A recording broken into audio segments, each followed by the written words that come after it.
So, Umma. It is pronounced like that from what I heard. Umma. Not Umma, Umma, which is Korean for mother. I'm glad that it was called like that because there's another movie called Mother. And I remember that I did saw that Mother movie, which that was pretty weird for an allegory for religion and all these things. This is a movie that you have to see it to believe it if you want to take my word for it. But anyway, this is a movie that it comes out from the production company of Sam Raimi, because it is a Raimi production, the Raimi production at the big, when I went to see it at the big screen. But I saw the trailer before I went to see this movie, and well, I'm a big sucker for, something that kind of looks like, horror related. Even thought a few months ago, I know that a movie named The Curse came out, but unfortunately I was kind of busy in some other stuff that I didn't get the chance to watch it. Come to think of it, I haven't even watched. I wanted to also watch, the Murder on the Nile, but unfortunately, things happened that I couldn't see it. But this one, now that I'm feeling kind of like a little bit free for that, I gave myself to watch that one because again, the trailer got me. But the curious thing that I mostly had with this movie is that it stars Sandra-Oh, and considering that it's about, it apparently looks like it has about this mother who also had her own mother issues and kind of almost being overprotective to her daughter and other things, that kind of gave me a little bit of kind of like, what is going on? Because I saw the trailer almost, I think, the next day or 2 days after I watched Turning Red. And Turning Red also had Sandra-Oh. And both of them also had this, this shitty, overprotective mothers. And I was like, what? Wow, what a coincidence that I came from one shitty Sandra-Oh mother role to another shitty Sandra-Oh mother role. So what? Apparently the stars line up to Sandra-Oh and saying that, okay, this year you're gonna play these kind of mothers that, despite their love to their daughter, they're unconsequentially you're gonna turn into kind of like the worst mothers ever. That was kind of like my first impressions, I'll say, ever since I saw the trailers. But still, it was kind of odd, and still I wanted to see it for myself. If the mother actually comes up as better or worse than the mother from Turning Red. And by the way, even though now I have days in which I can reflect on Turning Red, still, for me, the movie sucks. I still don't like Turning Red. I still don't like that mother. I still find her irredeemable and all these things.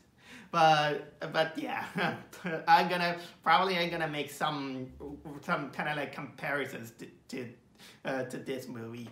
But a little bit of the thing that also that I was a little bit skeptical trying to like this movie is that it looks like it has kind of like this some cooperation with Korea cinematographic productions.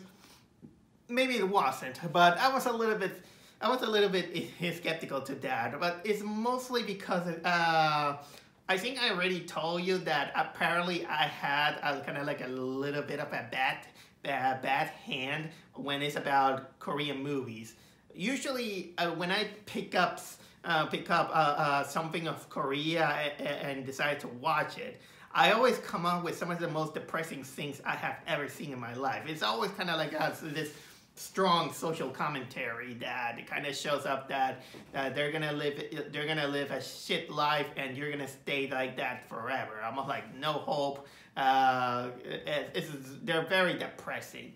I mean, it's not about if the movie are good or it's bad. I still hate that animated movie called The King of Pigs. Well, I did like Train to Busan. And I saw even the animated prequel, how they trade Soul Train, I think it was called.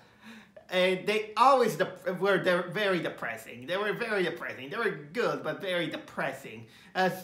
Even I saw Squid Game, and God, it was depressing. So this is why I have kind of like this kind of cautious behavior when it's something about Korea, something that is related to Korea or something like that. But anyway, I digress. I still decided to watch it. It kind of looked interesting. I finally watched it, and I gotta say that Umma, for me, came out a little bit of a kind of like like very average as a movie goes. It was kind of like an average horror movie that it kind of slipped up on what it wanted to do, but still the idea was kind of like different, I'll say, because honestly, the character writing department, it comes more as interesting and honestly a little bit better built than the mother from Turning Red.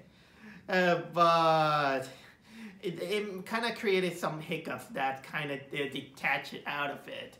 And so the best way I can say is that it had an interesting character idea, but the execution of the movie didn't pay off kind of like too well. And it falls down on some of the kind of those predictable horror moments that when you watch a lot of these kind of horror movies, you kind of see it coming, and even if you don't see it coming, it kind of falls a little bit flat.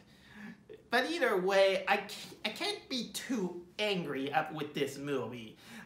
Certainly, I think I like this movie's execution about the theme a little bit better than Turning Red. Turning Red, because although I know that it's kind of like an unfair comparison, because Turning Red, it was more kind of like an animated caricature in which a character technically exaggerates, but this one, I know that they wanted to try to make it kind of like a more serious approach, at least in terms of horror, I'll say. And while I like the idea, there are some things that kind of make me raise my eyebrows in the term of the cinematographic department. And when I mean by that, I think it is for me to talk about, well, the movie itself. And honestly, I don't know how long I think I'm gonna talk about this movie, in which I was kind of into the balance if I want to turn this into a bite size or not, but I don't think that it kind of deserves more like a bite size. So, but because there's some things that I might gonna talk a little bit in length to that. So anyway, Umma, mother, first of all, here's the story. The story centers on of this mother named I got her name to be Amanda. She was called. Let me go a little bit there so I can see some of the names. Yeah, her name is Amanda. She's played by Sandra-Oh. Again, I know her more for playing some part on American Dragon Jake Long Season 2. She's a mother that lives with her daughter in this recluse farm, raising bees, so they can produce honey and all these things. They're kind of living a little bit like almost like Amish people, but not exactly Amish. You know, very simple, devoid of electricity and everything. Because apparently she said that electricity makes her sick.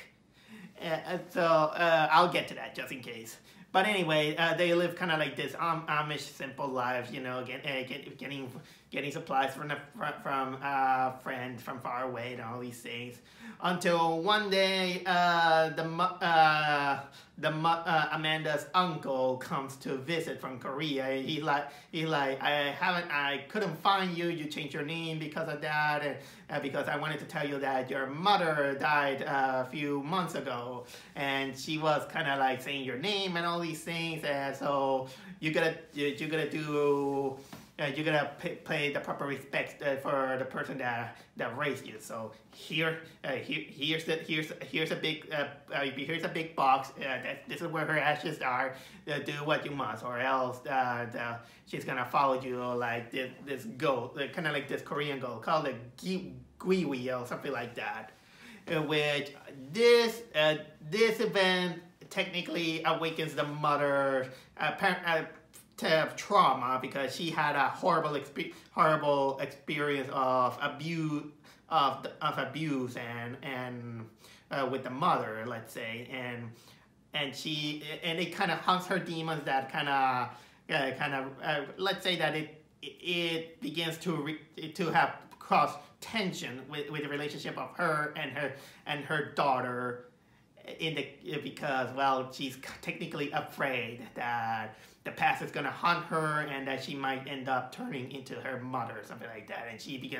And Sandra-Oh begins to hear her mother into her head and all these things. And so this is where it kind of goes a little bit into psychological trauma, movie experience that you're going to get. So, yeah, I did... to give it a little bit the credit of the movie, I like the idea. I like the idea that we're dealing with a character who basically ran away from her home country. There is indeed a backstory that they just kind of talk about it, which unfortunately they talk it more on exposition instead of visual help, which kind of harms the movie. But basically, they were talking about that there was a very bad blood between Sandra-Oh and the mother character. That the mother was technically kind of like very strict on the Korean traditions, that you have to respect them. But unfortunately, the mother was so strict that that you get even hints that she got electrocuted by the mother. She was forced to be, shocked by electricity and all these things. So technically, you're gonna see that it is not exactly the fact that the mother gets sick because of electricity, which is something that I find is stupid when you think it out loud. Yeah, because I don't know, is there someone who is allergic to electricity? It is, let me know. But despite the fact that there is kind of like this electricity allergy, it is mostly an excuse. You technically mostly see that it's not an allergy, but more like a phobia. She has this phobia to electricity because it wakes up the bad memories that she had with the mother. And then she also she begins to feel desperate keeping the daughter when the daughter, apparently she did grow up to be this girl kind of like and on the verge to go to her college years. She gets interested on applying to college. But that also means that she's gonna be left alone, in this farm, and well, she's gonna think that she's also technically forbidding the daughter to get friends, saying that I'm your friend and all these things. You know what? Now that I think of it, it is indeed like turning red in a way. Although at least I can tolerate Sandra-Oh in this role, mostly because she isn't a nasty soccer mom like the one in Turning Red. And there was and also like Turning Red, the mother from that movie, she also had issues with her own mother. And honestly, it's almost like someone read this aspect of Turning Red, and I was like, you know what, maybe there's something more about this movie. Let's flesh out, the mother issues that this other mother had, and that it kind of also affecting the daughter.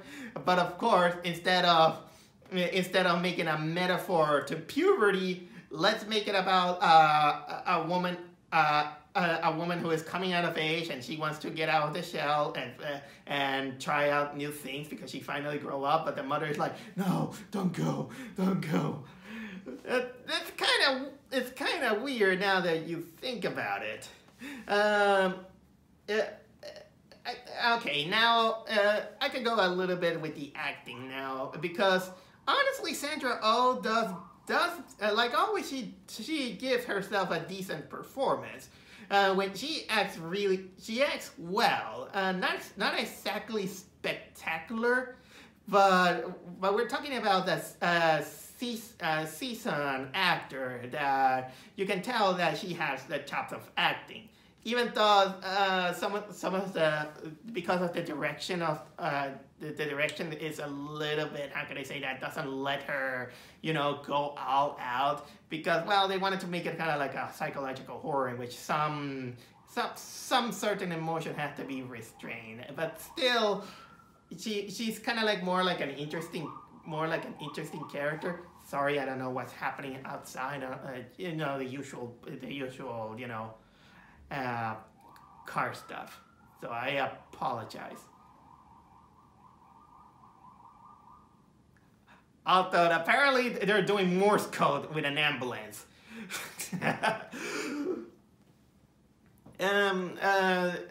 There's also let's talk about the other characters for a while. There's also the daughter. She's played by Fievel Stewart. She plays the daughter. Her name is Chris. She does kind of like a decent job also as a character. But what I like about this, something that I like about this character is that she's not exactly kind of like a dumb character like they usually does, in which sometimes it's kind of like this character who, she sees a problem and she's like, she brushes it up and goes almost like normal. I'm glad that this kind of like this character that when she's always trying to ask questions, but even though she knows that she's kind of like her mother, she kind of wants to find out what is happening. Although okay, she's not exactly, how can I say, proactive. She kind of knows she's trying to find the correct time in order to do it, because the mother she's always kind of like avoiding her questions and all things. Some of those annoyances in which in some kind of movie you kind of want to ask questions, say, what does happen to you? Why are you acting like that? Nothing's happening, and nothing's happening. Please, no. And so this is something that could have been resolved with proper communication, but for the sake of this kind of like this character who's kind of like unhinged. So we have this daughter who's trying to piece out the pieces together for herself and trying to find out some of the emotions. So. And I'm glad that she didn't come off as annoying. I call her a little bit semi-competent, in one thing or another. There are also some other characters who are kind of like secondary, but not as. There's this kind of like the guy who is from the nearby town who delivers the supplies. This guy named Danny. He's played by Dermot Mulroney. He also had the visit of his niece, played by Odeya Rush. She kind of like the niece who comes from this, let's say that she comes from the city and kind of gives out the connections to to the Chris character from from the outside world, and well, she comes a little bit like this kind of like the spoiled rich girl personality. Luckily, she doesn't come as annoying. She's actually kind of like a little bit supportive to our protagonist, but let's say that these characters, they're only there to bring out more kind of like exposition, but kind of like a direct approach to the plot, they actually don't do.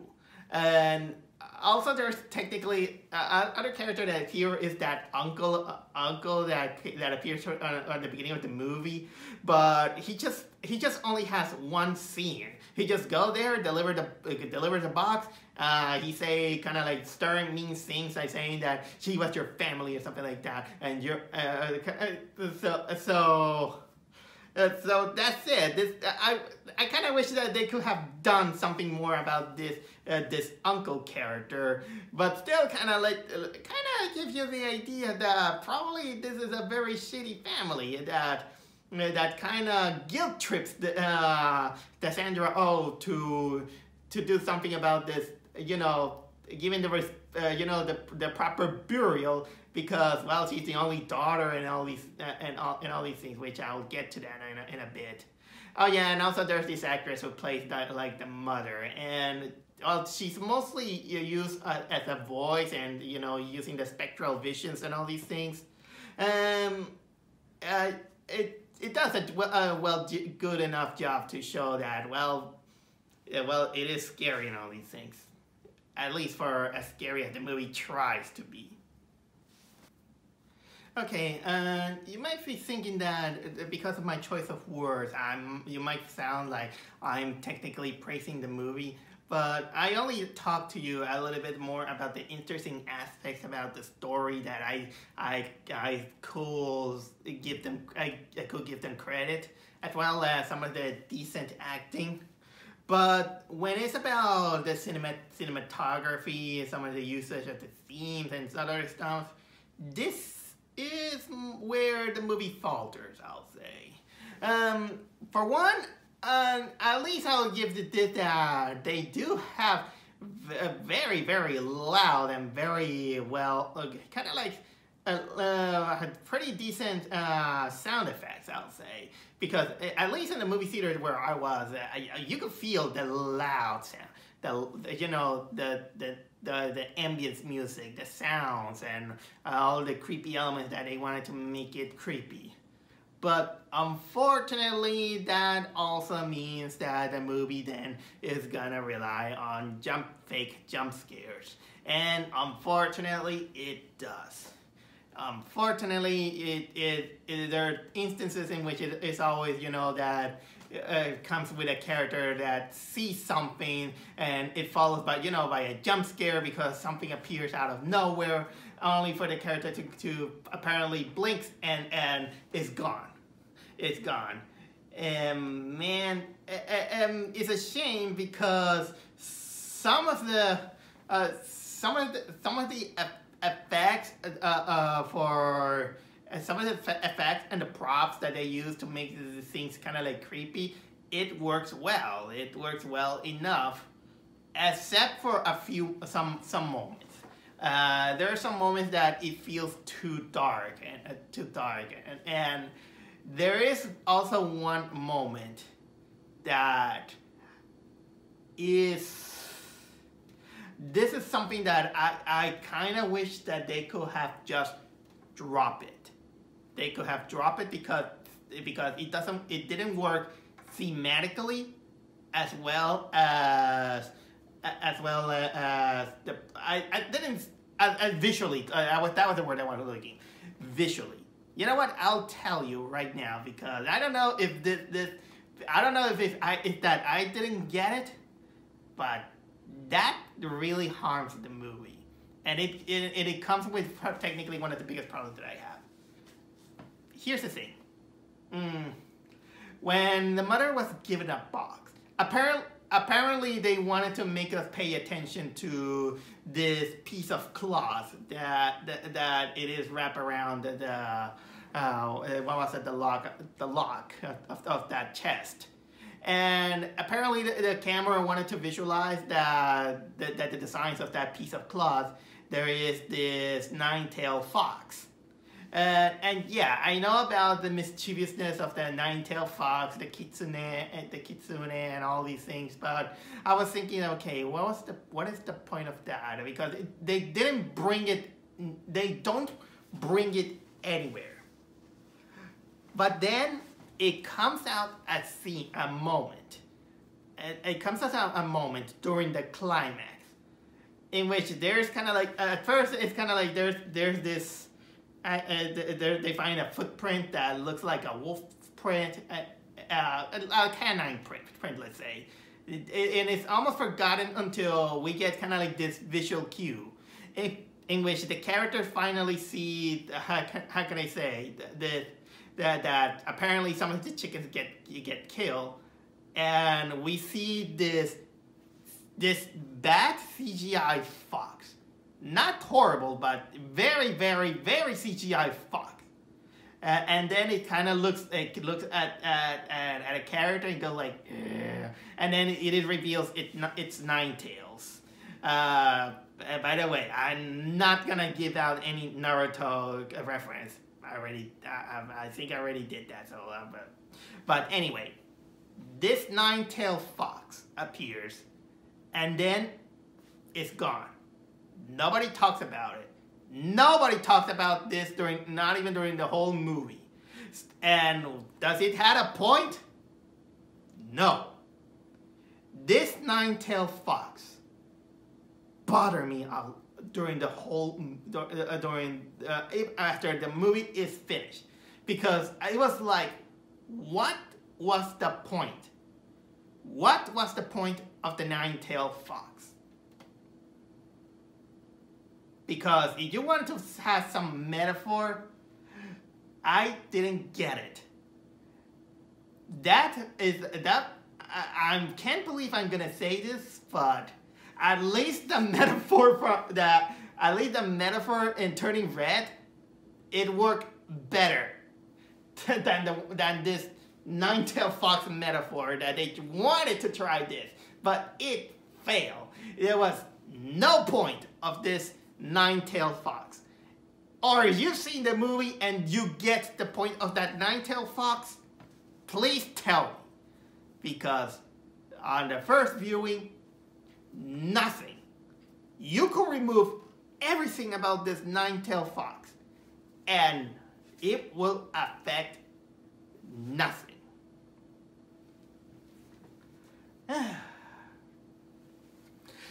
And well, if I want to talk to you about the themes of this, what this movie wanted to talk about, but it's gonna go a little bit on spoiler territory, but I don't think this movie kind of deserved my spoiler alert about that. But this also mixes up a little bit of probably the biggest problem that I have with this movie. And for me, it's the execution of the psychological horror. Because during a lot of the events of the movie, they wanted to make it look like this is technically stuff that are happening in Sandra-Oh's head. That she's just a character that she wanted to get away from all the horrors that she had with her mother. A mother that went too much into the Korean traditions, and she abused her by shocking her with electricity to the point that she gets this phobia to electricity, and made up kind of like excuses and lies to her daughter to apparently protect her from all the bad things that happen in the outside world, because she didn't want it to. She's basically like that, and unfortunately, she's almost like, oh, I'm turning. I don't want to turn like my mom or something like that. But unfortunately, she's also turning into her mother unintentionally. Again, just like turning red. But unfortunately, during the climax, things happen that even the daughter sees, or sometimes even feels, which it kind of brings a conflict of, is this a psychological horror, or really paranormal stuff is actually happening? So what it was trying to do with this movie? What do you want it to do? Do you want it to be a paranormal movie or a psychological horror movie? So it didn't so have things, you know, you had to maintain some consistency on the kind of stuff that you wanted to do, or else you're gonna confuse the audience, just like I was. Okay, I'm losing a little bit my train of thoughts. But the thing is that I was interested on the aspect of the, you know, the psychological trauma of Sandra-Oh and the mother, which it is technically revealed that technically that the mother tried to she moved to United States, but unfortunately she had difficulty adjusting to, you know, the language and all these things, so much that she even gave birth, and then she moved to Korea, where she begins to embrace, you know, the traditions of Korea. But unfortunately, there was kind of like this generational tradition that you have to respect your you know, your descendants and all these things through a ritual. But something kind of happened with the daughter, that the mother is like you, it's a obedient girl or something like that. So I'm gonna teach you the pain that I had with your pain. So I'm gonna shock you with electricity, so you will know how your mother felt, or something like that. Yeah, it's technically this kind of abuse that that the mother thinks that the daughters are technically ingrates. They're gonna have to give them respect every single time because they respected you, something like that. It's almost that also came while I was kind of reflecting a little bit with Turning Red, in which, yeah, we have to be grateful of our parents, because sometimes they do, well, they gave us birth, they nourish us. But sometimes when they begin to act, it's kind of then it's not worth it. Sometimes a respect is something that you have to earn, but I think that it's not just earn, but it's also nurture. And just like a plant or a pet, you have to keep it, because these things can also be destroyed. So basically, those are some thoughts that happen, and considering the kind of like the family-friendly approach that Turning Red wanted to do with this mother, I already told on my vlog why I thought that this mother should have been irredeemable, considering, you know, the collateral damage and the horrible way that she treated our protagonist's friends and people around her, and all these things.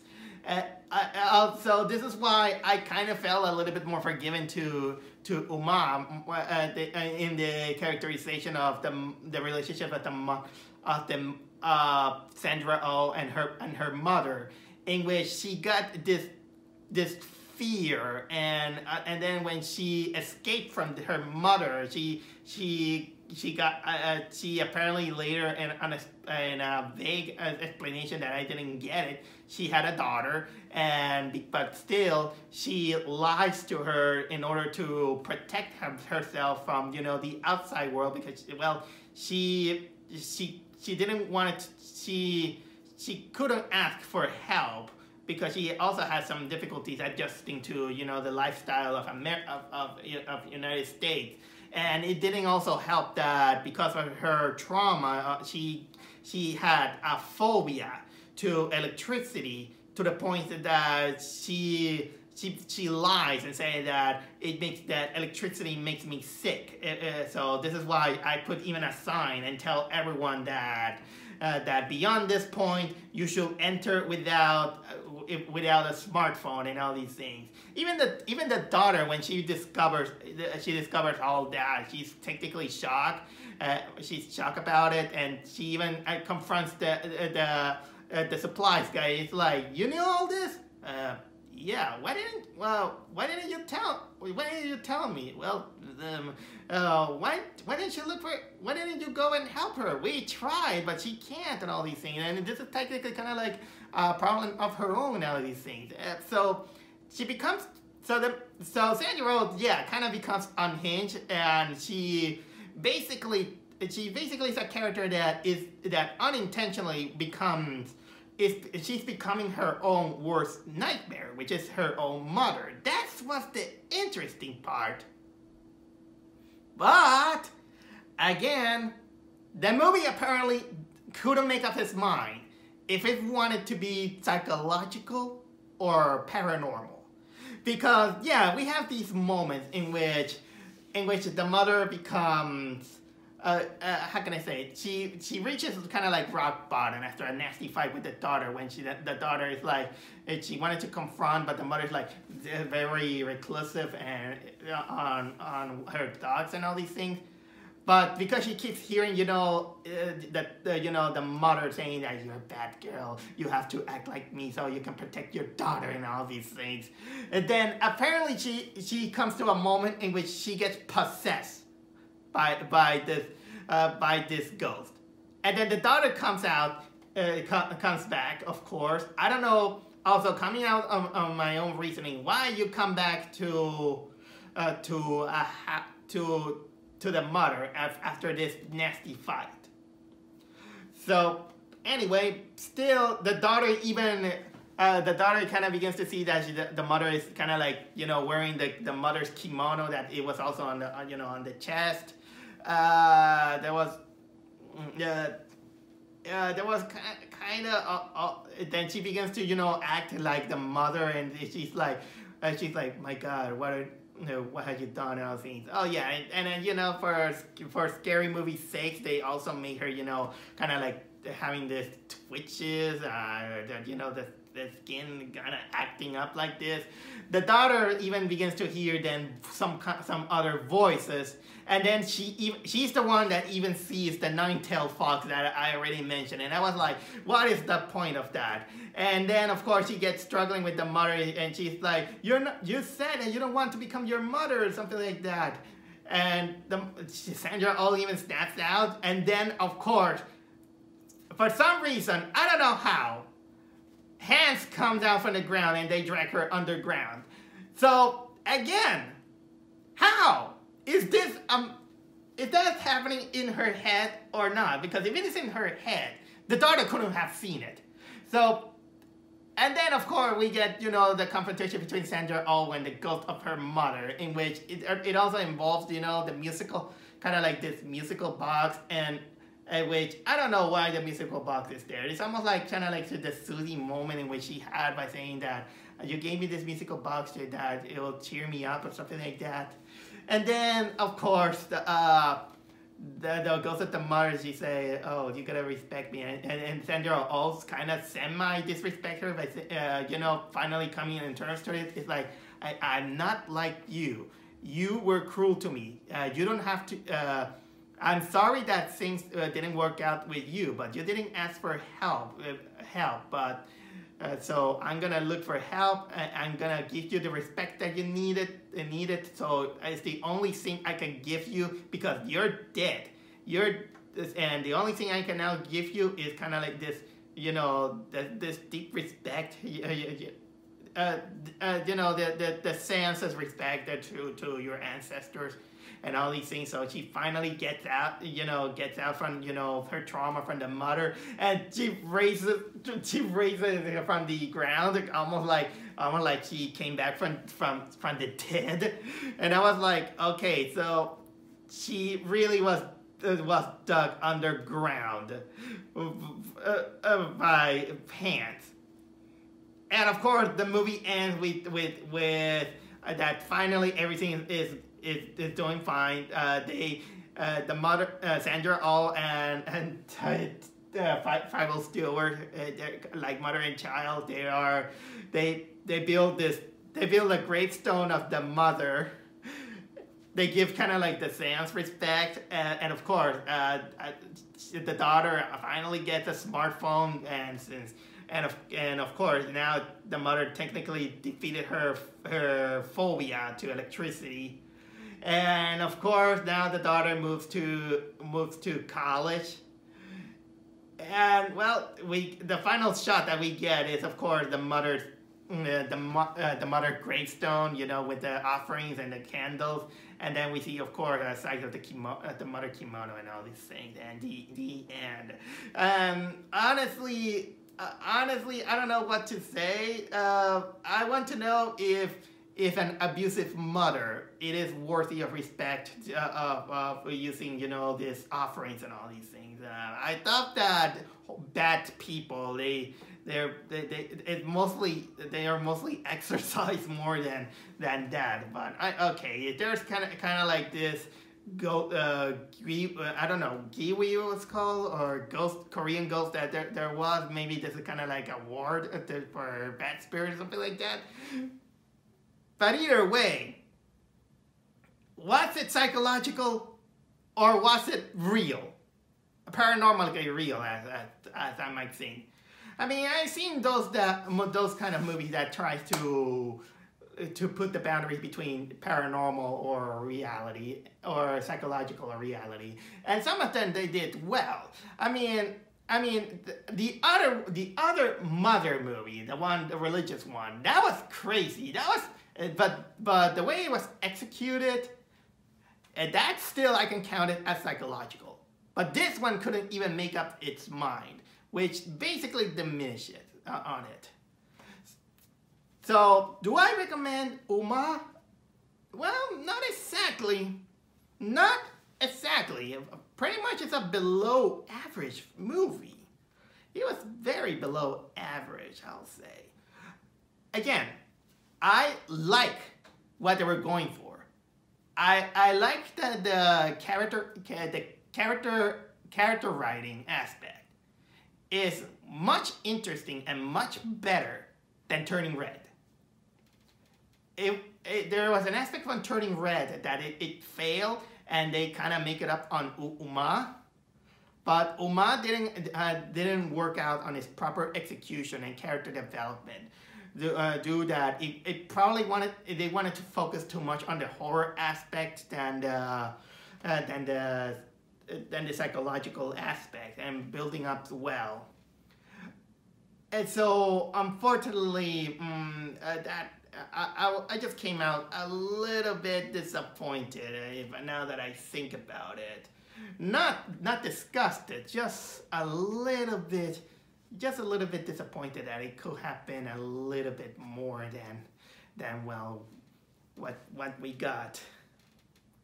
But still, it's still a baffling coincidence that I got two movies in a row starring Sandra-Oh, and both of them kind of play out kind of like the same characters, but in different mediums and different execution and different terms. The Sandra-Oh is really a bad mother? No, that can't be. That can't be. What stars were aligned?